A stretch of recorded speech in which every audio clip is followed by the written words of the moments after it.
Halo guys, welcome back again to my channel bersama saya Hansan di sini dan seperti biasanya setiap harinya saya akan buatkan video seputar cryptocurrency.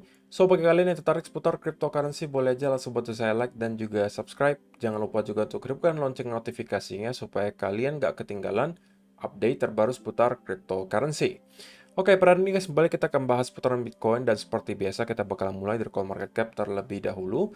Per hari ini secara global market cap crypto berada di angka 1,03 triliun dolar atau naik sekitar 2,48%. Nah, Bitcoin sendiri di angka 22.112, Ethereum 1.549, BNB 296, XRP 0,38, Cardano 0,38, Dogecoin 0,085, dan Polygon Matic berada di urutan ke-10 dengan harga 1,24 dolar. So, per hari ini kita melihat market rata-rata dalam keadaan hijau, kenaikannya ranging antara 1, sekian persen hingga kurang lebih 8% dan menjadikan Cardano sebagai top performer hari ini dengan kenaikan 8,12% menuju ke 0,385. So, itu adalah outlook sementara dari beberapa top coin yang ada. Sekarang kita masuk dulu ke beberapa berita dan data terbaru hari ini.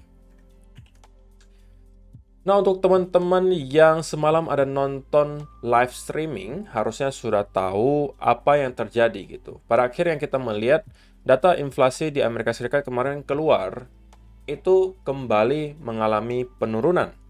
Walaupun kalau misalnya kita lihat penurunannya itu tidak sesignifikan yang diprediksikan, guys. Di sini teman-teman bisa lihat prediksinya itu kita akan mengalami penurunan sebesar 0,3% dari yang awalnya 6,5%.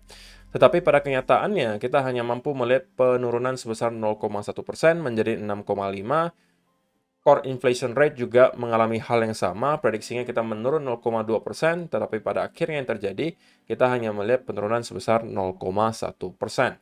Sehingga market sepertinya bingung gitu, mau kategorikan ini sebagai berita baik atau berita buruk. Sehingga pergerakan yang kita lihat selama mungkin 24 jam terakhir itu cenderung tidak jelas gitu guys. Oke, kita hanya bolak-balik di area range yang kecil, dan itu menunjukkan bahwa market sepertinya bingung mau interpretasikan ini sebagai berita baik atau buruk.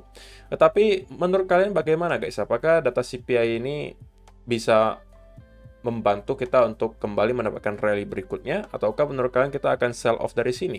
Kalian mungkin boleh kasih komentar kalian di kolom komentar di bawah.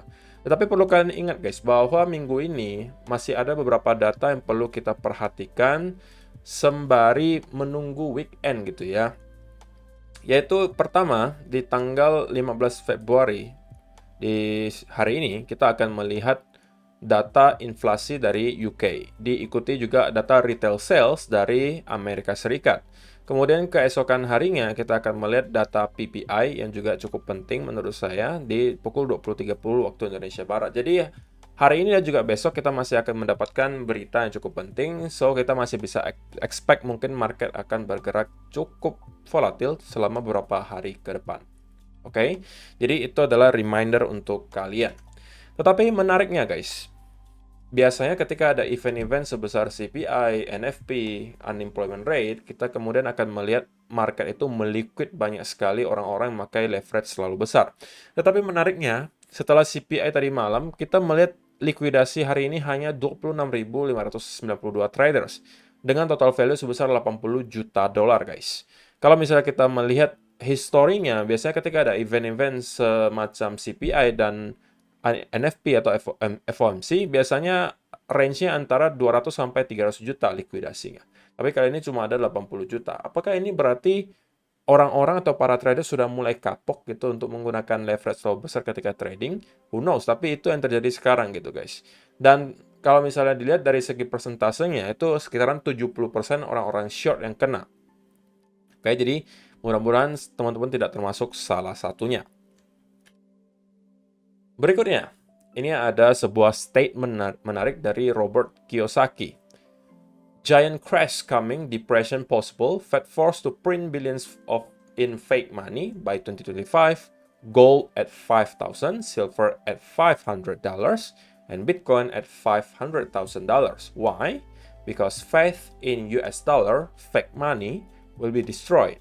Gold and silver, God's money.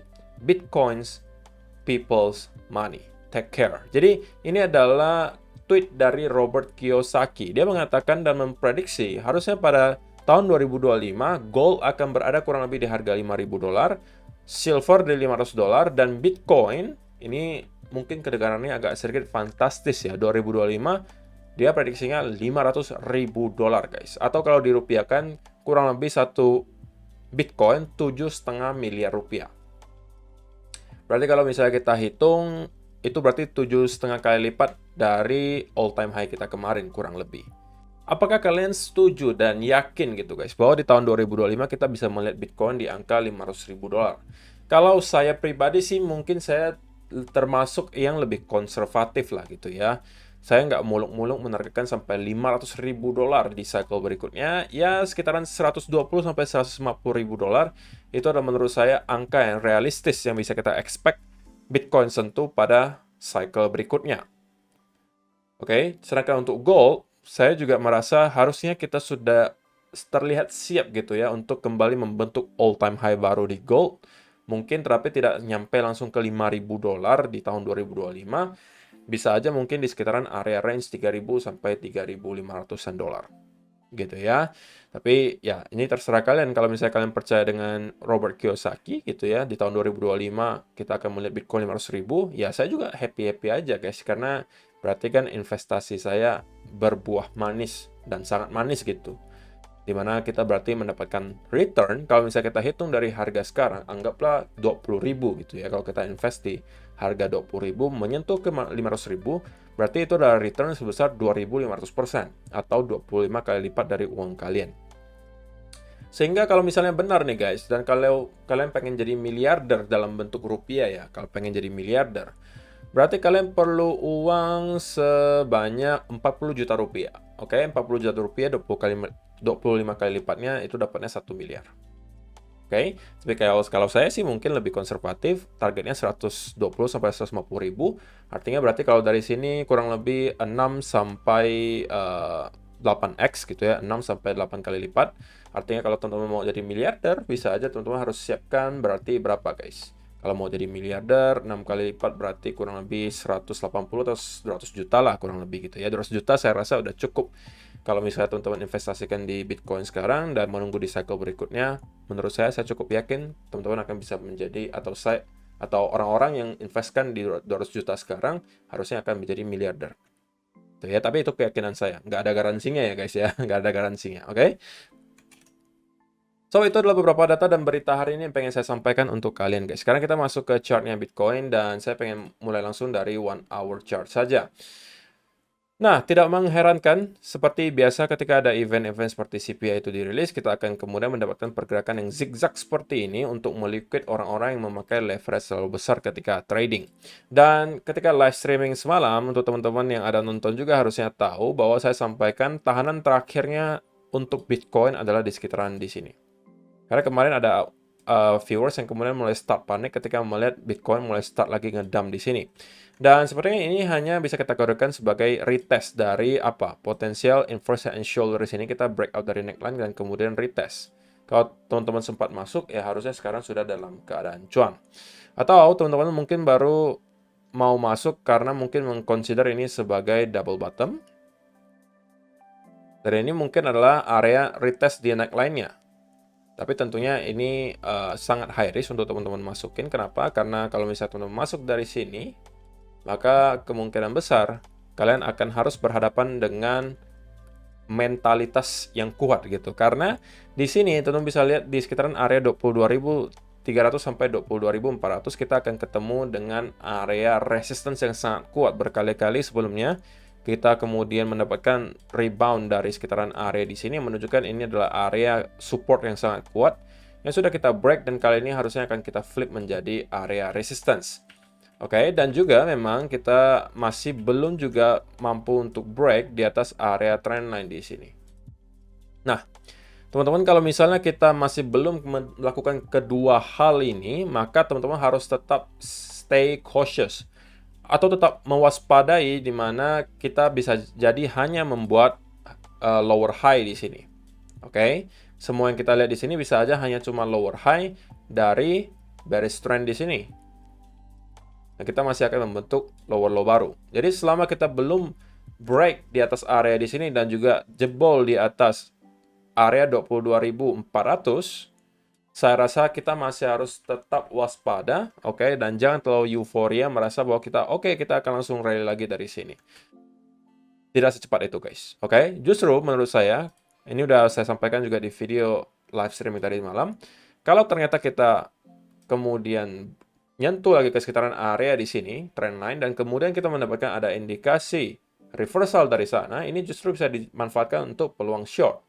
Oke? Untuk yang agresif bisa masuknya di sini, untuk yang konservatif, teman-teman mungkin bisa masuknya ketika dia break dari trendline-nya di sini. Targetnya kemana kalau misalnya kita sell? Minimal ke area low lagi terakhir 21.400-an, atau kalau kita break di bawah area itu tentunya 21.200, itu bisa menjadi area yang kita pantau karena itu adalah area Fibo 0,382-nya.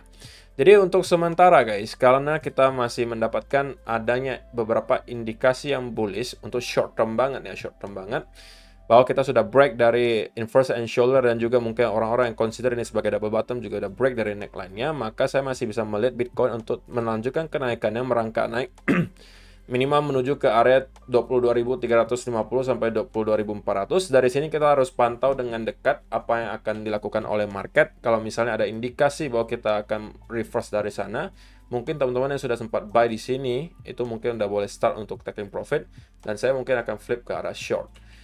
Kalau misalnya kita mendapatkan pergerakan yang cukup impulsif ke atas dan langsung break di atas area tersebut tanpa ada perlawanan di sini, maka itu adalah sebuah indikasi baik. Dan berarti dari sana kita hanya tinggal menunggu adanya bullish continuation pattern kita lihat, dan dari sana mungkin saya akan flip ke arah long. Oke, jadi saya rasa penjelasan yang tadi saya sampaikan sudah cukup jelas ya guys. Dan teman-teman harusnya udah tahu juga apa yang akan saya lakukan berikutnya di market. Walaupun belum tentu saya akan trade-nya di Bitcoin ya guys. Biasanya Bitcoin itu hanya saya jadikan pedoman. Saya trade-nya itu biasanya di altcoin. Kenapa? Pergerakannya lebih kenceng di altcoin pertama. Yang kedua, ya seperti yang kita ketahui sampai sekarang ya Bitcoin masih akan leading gitu ya altcoin. Artinya ketika Bitcoin menguat, ya altcoin cenderung juga akan mengikuti. Bitcoin melemah, altcoin akan lebih melemah lagi. Oke, jadi kalau misalnya ada sell setup di Bitcoin, justru saya masuknya ke altcoin biasanya. Karena biasanya ketika drop itu lebih kencang dan ya tentunya itu menghasilkan cuan yang lebih besar. So, saya rasa itu saja sih yang perlu saya sampaikan untuk video hari ini guys. Terima kasih yang sudah menonton sampai selesai. See you in the next video. Bye-bye.